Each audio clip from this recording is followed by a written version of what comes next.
அனைவருக்கும் வணக்கம். நீங்கள் நம்ம சேனலுக்கு புதுசுன்னா பக்கத்தில் இருக்கிற பெல் பட்டன் அமைத்தி சப்ஸ்கிரைப் பண்ணிக்கோங்க. தொடர்ந்து எல்லா வீடியோக்களையும் நீங்கள் பார்க்கலாம். ஆஹா, துபாயிலிருந்து வந்து ஒரு மாதம் ஆச்சு.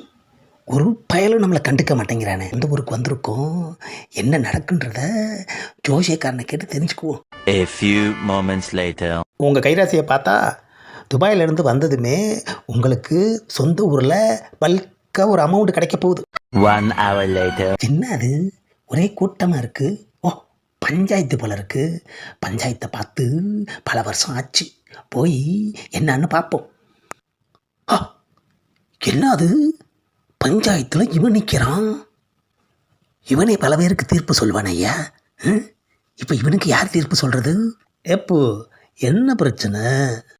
சொத்து பிரிக்கிற பிரச்சனை. ஆஹா, அவனே சொல்லிட்டான். ஏப்பா, சொத்து பிரிக்கிறதுல என்னப்பா பிரச்சனை? அம்மா, ஏப்பா ஏன்பா கேட்டதுக்கு அறையிற?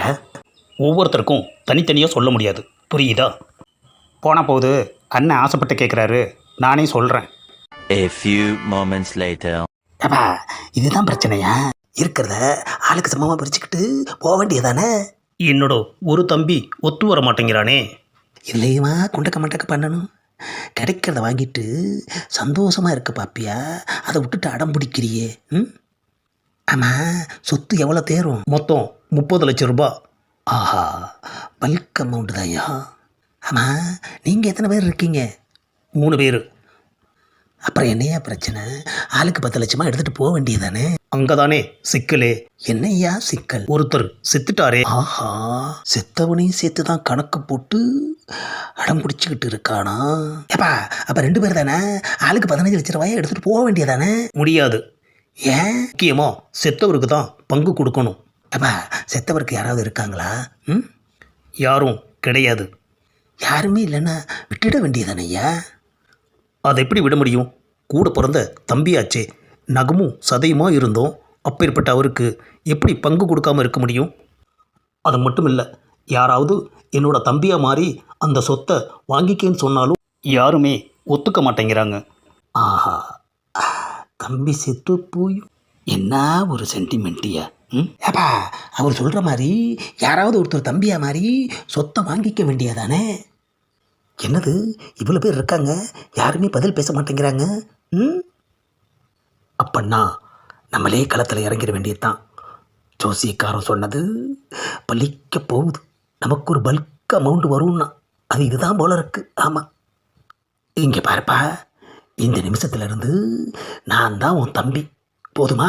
அந்த 10 லட்சத்தை நானே வாங்கிக்கிறேன். யோ துபாய்க்காரர, நல்லா யோசிச்சு தான் இந்த முடிவுக்கு வந்தியா?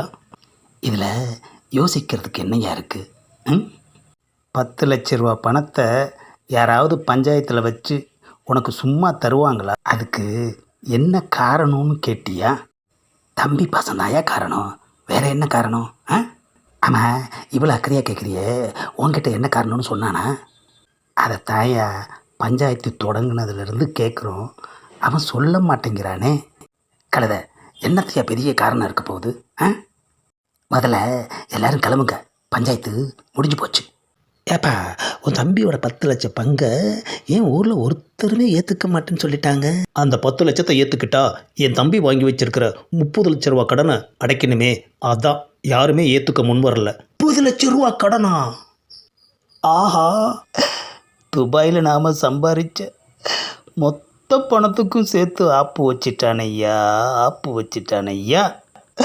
பஞ்சாயத்தை வேடிக்கை பார்த்தோமா வந்தோமான்னு இருந்திருக்கணும். பல்காக ஒரு அமௌண்ட்டு வரும்னு ஜோசியக்காரன் சொன்னான். இப்போ துபாயில் சம்பாதிச்சதெல்லாம் இப்போ பல்காக போக போகுது ஐயா. ஆமாம், 30 லட்ச ரூபா எப்போ கொடுக்க போகிற? அப்பா, செத்து போன தம்பியோட பங்கை கழிச்சா 20 லட்சம் ரூபா தானேப்பா. செத்து போனவனுக்கு எதுக்கு பங்கு கொடுக்கணும்?